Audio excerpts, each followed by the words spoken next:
I would take questions now if anyone. It was the quickest. Good point though with the microdosing, because I didn't cover that earlier. So the microdosing is not meant to replace a ceremony. It's not meant to supplement the ceremony. It's not ceremony light or something. It's also not like you drink 5 bottles and you can journey. You can drink 10 bottles and you wouldn't have a portion. This is microdosing, not mini dosing, right? There's not enough in there for you to journey. So the idea is also to enable people who cannot journey, who are on medication, all of these, you can microdose with anything. It doesn't interact with the usual suspects, the antidepressants and all of that. So you can take it in any state, even if you're too weak to journey, if you're pregnant, whatever, if you have a heart condition, the microdosing works, So that is a good thing. But I know that people kind of use it as well as, you could say, ceremony light when they would take the microdosing. And then they would sit down and meditate and would do like a ceremony or something like that. So it is possible to use it like that, but it also depends how sensitive you are. But the advantage of the microdosing is that it's more like having a glass of orange juice in the morning. It's not meant to have any effect. It's not meant to create any effect, although people do feel an effect from it.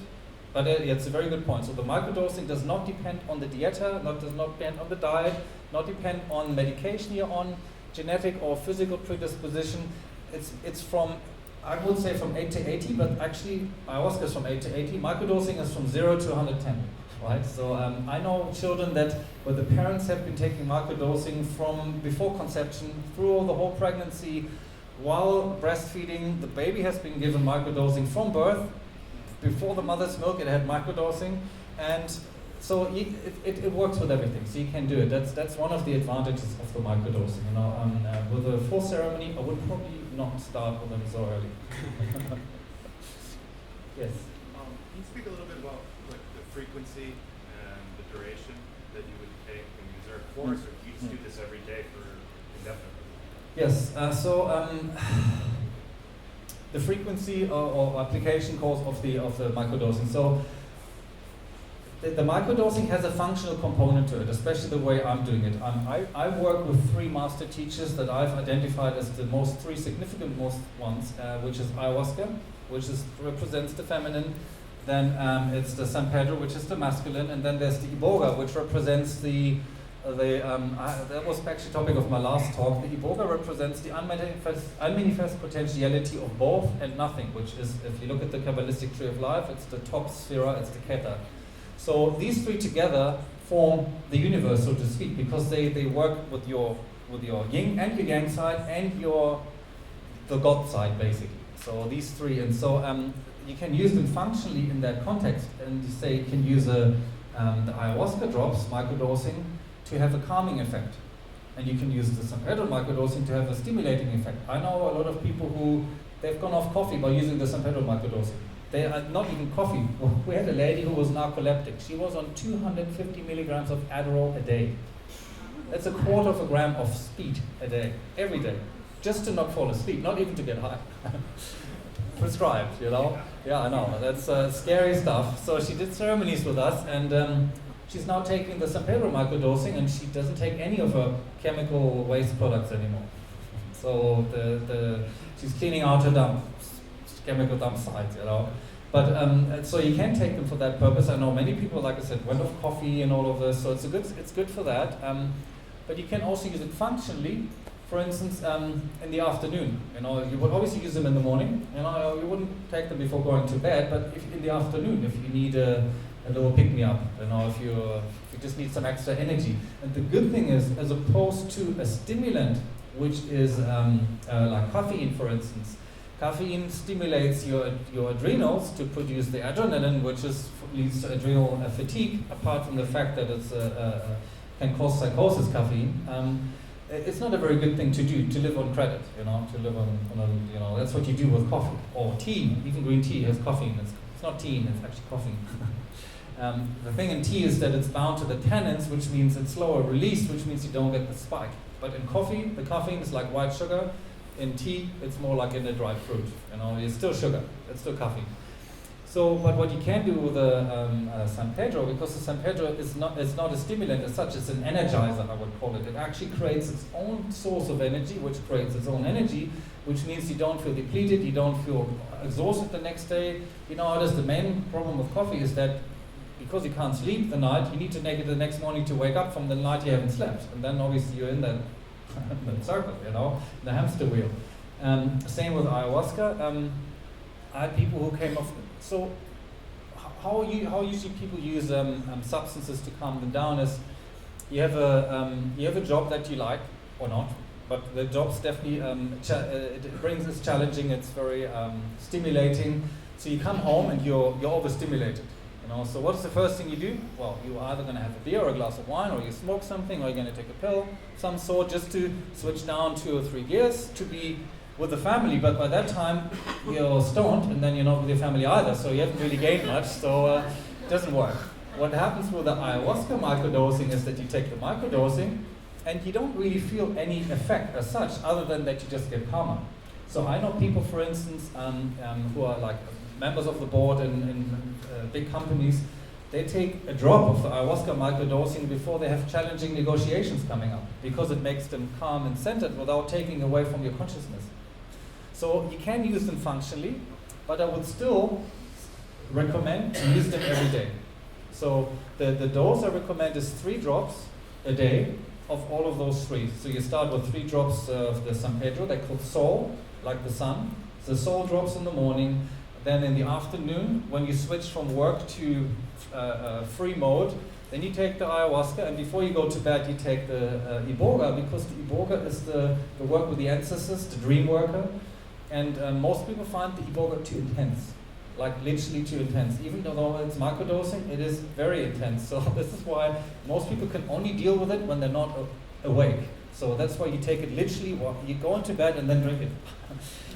I know a lot of people who are artists. A friend of mine is a director and screenwriter. He wrote his entire last movie on my iboga drops. Because normally what happens again, you wanna be creative and write, so you have a joint, and then you have another one, and then the next one, and then sunset, and you haven't written a single word, and so that doesn't work at all. So I suggested that to him, and I know a lot of creatives that use those drops because they actually don't make you stoned or anything. They just give you this huge creative flow. And it works very well. It just doesn't work if you're like a filing clerk or something. We'll probably not do it. I had a friend of mine, she's an assistant judge in Berlin, and she called me from the cubicle saying, I can't go back into the office. It's like, I'm so out of it. And I said, yeah, I told you not to take them at work. It's not so difficult. So you have to be mindful of these things, but other than that, you can use them functionally, for sure. You know, the upper and downer, of course, and the iboga is just it's amazing medicine. It's my favorite personally as a medicine as well. Yes? Is the ayahuasca without the DMT?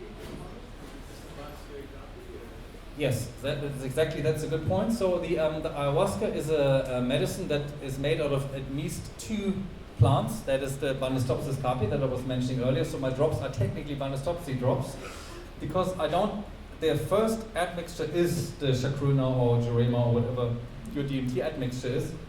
I don't use that intentionally because from my experience of holding ceremonies for now 29 years, the DMT is not substantial to the experience of the healing with the ayahuasca. I've worked with ayahuasca only with the ayahuasca. My medicine is actually separated. I have one drink which is the carpi, one drink which is the DMT part. And I don't take the DMT part most of the time, and I don't always give the DMT to people, because the healing, the actual plant teacher is the ayahuasca vine. And it's interesting, the ayahuasca vine is one of the few plants in the world that does not contain DMT. Of course, otherwise it wouldn't need the other plant. So the DMT definitely adds a dimension to it, but it's not essential for the healing, which is why it's not in the microdosing, because it's sub-perceptual. The DMT adds the experience to the ayahuasca medicine, which is why it's in there, you know. And so, because seeing is believing, we like the light show, you know. We like to see things, and it also helps us if we have psychological issues resolved. if we see them being resolved, that gives us so much more peace of mind than if the shaman just comes and says, so it's all good now. It doesn't always work. You know, sometimes you need to see, this is what happened. My father would, okay, now I know, and then it works. You know, so I'm not discarding the DMT, but it is for the purpose of the microdosing, it's actually not necessary. So this is why. And so the next question would be, even if there would be DMT in the microdosing, because of the concentration, it would still not be illegal, because DMT is in everything. You know, I think there's 0.04 milligrams of DMT per kilogram of oranges, which makes every orange grove farmer in California a major drug lord, right? If you look at it like this way, so they're producing Schedule I substances in there, you know, so then nobody does anything, right? so the concentration is very essential with DMT. But because I don't even want to get into that kind of discussion, I'm just not putting it in. So my microdosing is Banistopsil Kapi microdosing, which is the base ayahuasca plant. Can you talk a little bit about the history of microdosing and where you might see it going? The history. I'm not quite sure where the history is. It's kind of cropped up, like I said, a few years back, and could have been similar to the bicycle day, you know, that somebody just ingested a sub-perceptual amount of that and noticed that it's weird, something's happening, but I didn't take enough for something to actually really happen, right? So that would be my suggestion, but I'm not quite sure how exactly it came about, but then it's not too far-fetched to do it. How did it come about in your life? It was just part of my medicine work. So what you do in the apprenticeship to become an iboga shaman, you need to kind of ingest small amounts of iboga on a daily basis. So you basically microdose. I mean, in comparison to what is my microdosing, that's macrodosing. That's a lot. Now, they sometimes take a teaspoon of bark. Right? That's a lot. Right? I can make liters of microdosing out of a teaspoon of bark. You know, so. But it falls into the category of microdosing because with a teaspoon of bark, you won't have an experience. So this is how people work with sub-perceptual doses, you know, or people might chew on a piece of ayahuasca bark. I know that San Pedro microdosing is kind of popular as well, because San Pedro has a lot of other very good properties, including antiviral, antibacterial. So people use it for other purposes too. So the future of microdosing, I clearly see it as a very broad medicine for literally everything. And I mean, we haven't even explored all the possible candidates to make microdosing out of. You know, we've had 5 now, right? So there's like mushrooms, there's LSD, and then there's the 3 master teachers. Okay, then there's actually two cannabis-based products as well. One is based on sativa, one on indica. And what is so special about those is they're the only water-based cannabis product in the world. Because when you buy a cannabis product, it's actually always oil. Because THC, CBD, whatever's in cannabis does not dissolve in water, full stop. No, there's no discussion. So with a spagyric approach, because you're not utilizing the actual oily extract, the oily plant, you use the whole plant, you actually have the whole plant in the drop of water. So I have 2 products based on the cannabis plant, and they're quite amazing. So the one actually, none of them makes you stoned, and it doesn't matter how much you take of it, which is also quite interesting. You don't get the munchies. We just established that earlier as well. Far rather the opposite. My assistant, she's tried them out a few weeks back, and she found herself starting to clean the flat. So like, you know, she said she remembered when she was in college, she would take like a Ritalin on Adderall and clean the dorm, and this was like the same effect to her. You wouldn't expect that of a cannabis genus, you know, that people start.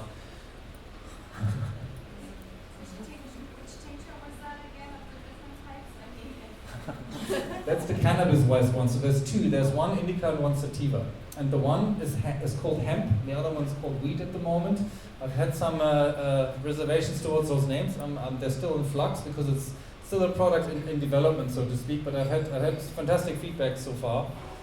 It's not meant to replace cannabis, of course, because there's cannabis out there. Why would I make something that's the same as something else? You know. So people who want to get high tried it and they weren't very happy with it because they didn't get high. But I mean, it's like taking ayahuasca microdosing and complaining that you don't feel anything. You're supposed to not feel anything. right?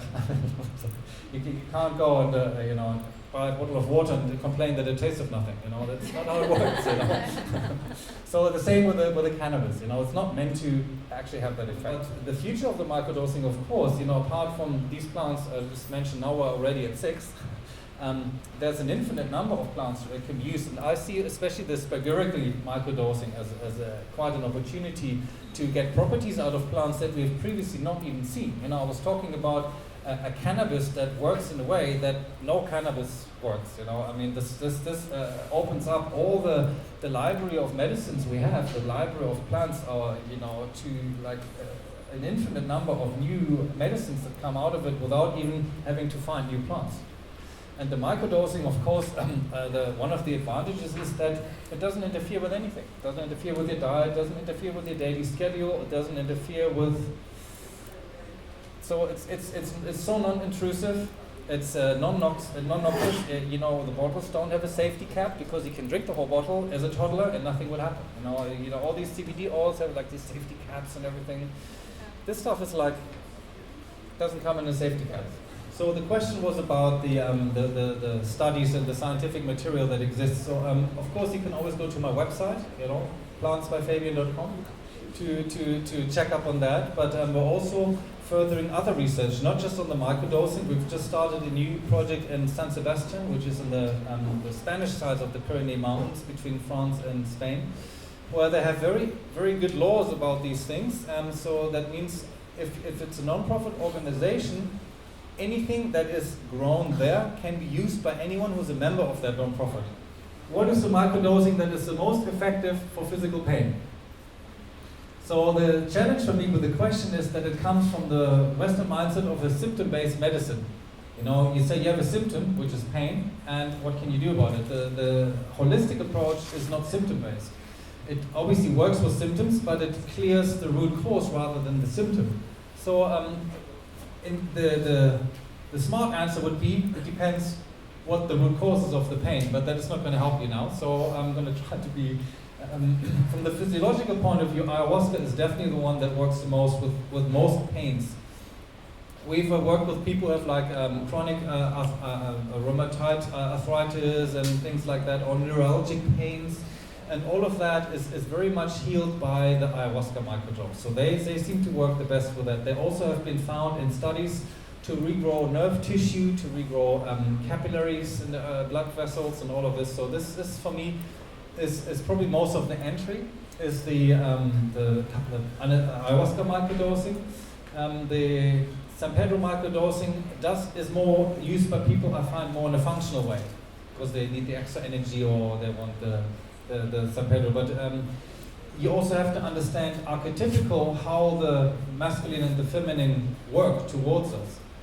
So archetypically, your mother, your feminine side, is your connection to being alive, to life on earth. It's your mother gives birth to you. The earth gives birth to all of us. So that's your connection to being alive. It's also about self-worth, about being loved and about being, worth something. Whereas your father is more of the connection to authority, right, and to discipline in those things. So you'll find that whatever you struggle with in life, these are going to be the medicines that are going to trigger something in that aspect. And so this is why I like to sell those medicines in a set of 3, because they are very useful on their own, but they really potentiate each other's, and all 3 together are more than the sum of their parts, for sure. So microdosing does not have to be liquid. It's just nearly impossible to dose if you make it solid, because it's in 3 drops. There's probably 150 micrograms of substance in there, which is like 1 hit of LSD. So you could put it on a piece of paper if you want, but that would look a bit weird. So microdosing is liquid because of the amount of substance that we transport with it. That's why it's liquid. It's diluted so much. The dilutions are different, and so they vary between 100 and 1,000. It depends on the plant, and my ayahuasca also contains more than just the coffee. I use admixtures in there as well, and some of them are higher diluted, some are lower diluted. But But the earlier question of the interaction, I've already said, there's nothing you can not do while microdosing. You can do microdosing before yoga, you can go microdosing before the kids go to school. It's after they come back home from school, before going to bed. If you proceed with microdosing, say with ayahuasca, and then you actually have a ceremony, does it shift anything for the full ceremony from people's experience? So there's obviously two types of people that take microdosing: the ones that have done a ceremony and the ones that haven't. So for the ones that have done it, often the access to the microdosing is easier because they know the energy of the plant already. But I think I have more people who have not done a ceremony, who probably never will, that take the microdosing, far more. And so the microdosing is very effective there, but it can prepare you for a full ceremony, because when you do the microdosing, it takes away from people have all these irrational fears about doing a ceremony. There's literally nothing safer, no safer activity than an ayahuasca ceremony. You're more likely to die on a bicycle accident on the countryside, not even on the streets of Manhattan, than from doing ayahuasca. It is virtually, technically, almost impossible to kill yourself with ayahuasca. I'm not saying that, I can kill myself with that bottle of water, so of course I can kill myself with ayahuasca. It's not that it's impossible, but it requires a lot of industriousness and planning in order to achieve that. It's not easy. While if you get onto your bicycle, you can get run over by a car. And statistically, I think there was this petition done by a group of Swedish psychologists, and I think they've dug out every study, every scientific and medical evidence that said there's not one actually reported death on any psychedelic. Not LSD, not mushrooms, nothing that can actually be fully 100% linked to a psychedelic. So, you know how many people die from aspirin every year? So, I stick with this. There's nothing safer than doing an ayahuasca ceremony that you can do. Yes, so the question was the iboga as a tool for creativity, and of course, in that case, you need to take it during the day. Yes. Especially the combination together with the San Pedro is great, because that gives you the energy, and the iboga just gives you the creative flow. So it's a. Take those two together. Yeah. In the morning. I mean, look, you can take all three together. It's just having the yin and the yang together is a bit pointless, So the ayahuasca and the San Pedro, I wouldn't necessarily take at the same time, but you can. Okay.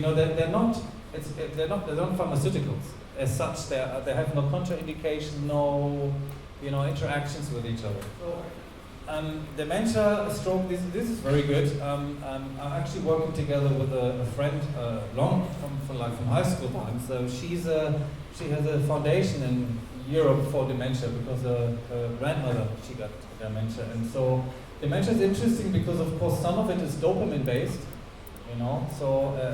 like Parkinson. So these things, the San Pedro is very good because that is related to the dopamine. Whereas in other cases, I find the neurogenetic, neuroplastic properties of ayahuasca and iboga are actually better suited for that. There's been several studies on the topic which show that iboga and ayahuasca regrow nerve tissue, nerve connections, and so with dementia there can also be a third challenge, which is the plaque that you have in between the nerve and the cell. The removal of that, I think, also the ayahuasca would probably be the best candidate. So I would, again, the three are really difficult to separate.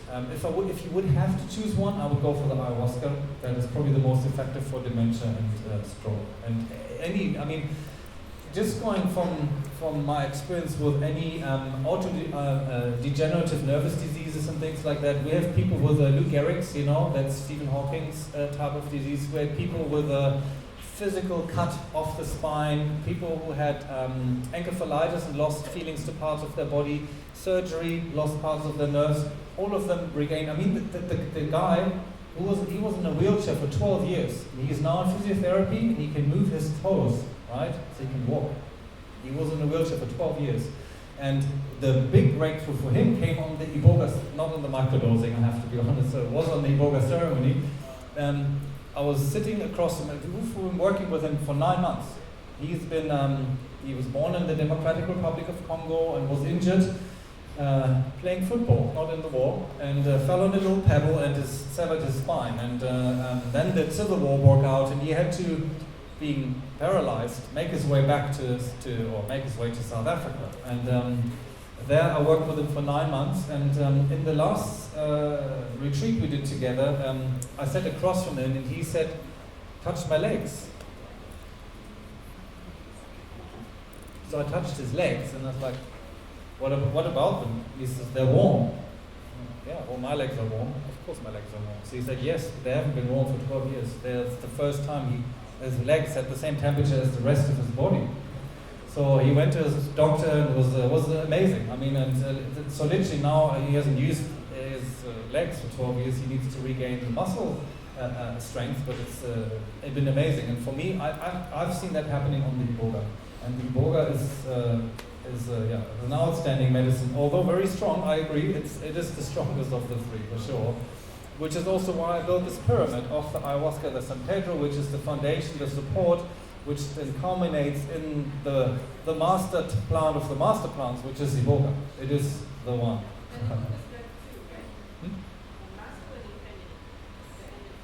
All three.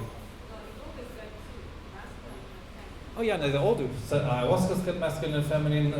Everything's got both, of course, you know. But the thing is with the iboga is that they are almost, while on ayahuasca and San Pedro you interact with an entity that seems to have a gender more, where the iboga brings you to this state of non-duality, which you don't get. I mean, it's difficult to explain an iboga ceremony to somebody who hasn't done it. Right? If you say, well, how's iboga in relation to ayahuasca? Well, how's ayahuasca in relation to meditation?